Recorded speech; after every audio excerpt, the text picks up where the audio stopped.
I couldn't decide to tear it apart or fix it the easy way, which I did. And the freeze plug that was leaking, I'm not sure if that's fixed yet or not. It's dry this morning, but there was antifreeze down below, so I'm not sure. I'll find out today if it still leaks. The exhaust is fixed. It is real quiet now. You know, I went and got this muffler weld, and this stuff is like $7 or $8 is all, and I've got quite a bit left. If you got a quick exhaust, if you got an exhaust leak for a quick repair or something, there you go. Sand it down, of course, dampen your area, apply this, let it set for, I let it set for a day and a half, and I put a light under it so that it would give it a little bit of heat, and that seemed to work all right.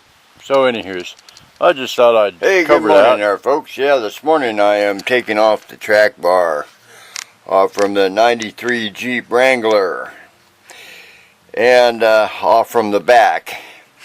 It's a T55, and the 19 millimeter or is 3/4 small, but the 7/8 and 22 millimeter is too big for this bolt.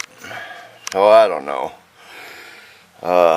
You know, I have this bottle jack sitting here to jack the axle up and down, and then I have the other side too, just so I don't have to mess around. Once I get this side done, removed, I'll put the tire back on, go over, take the tire off the other side, just to make things a little more safer and more sturdy.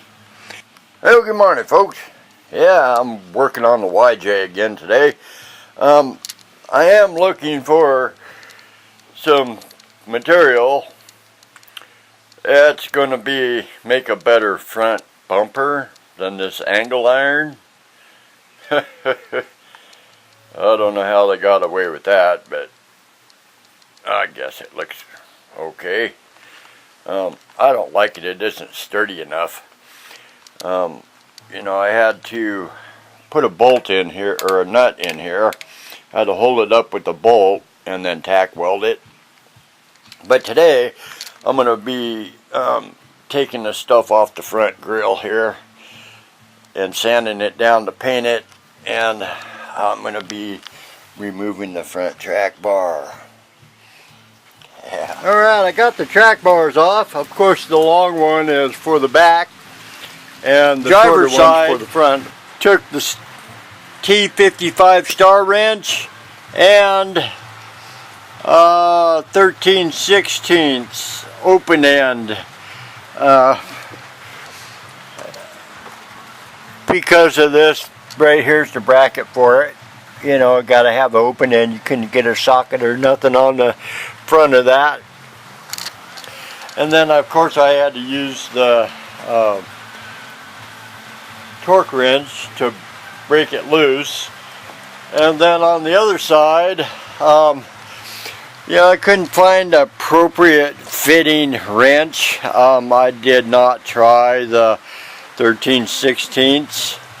I put the 22 millimeter on it, and that seemed to work okay. And what else? Oh yeah, what is this?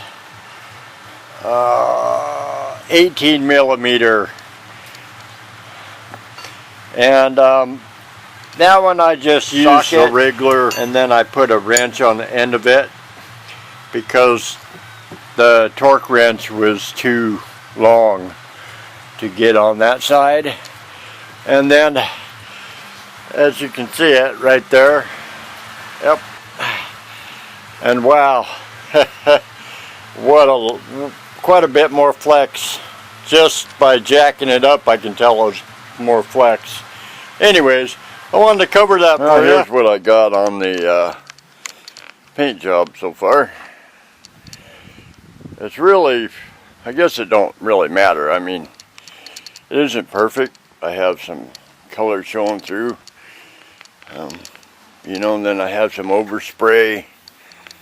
That don't matter. Shoot, it's a camouflage going on here.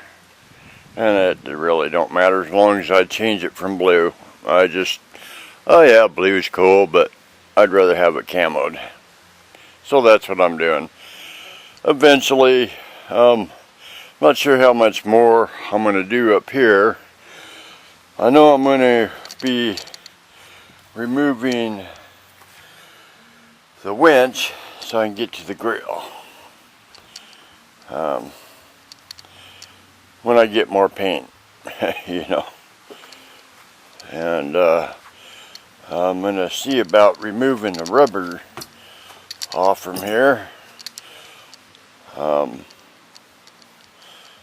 Just because.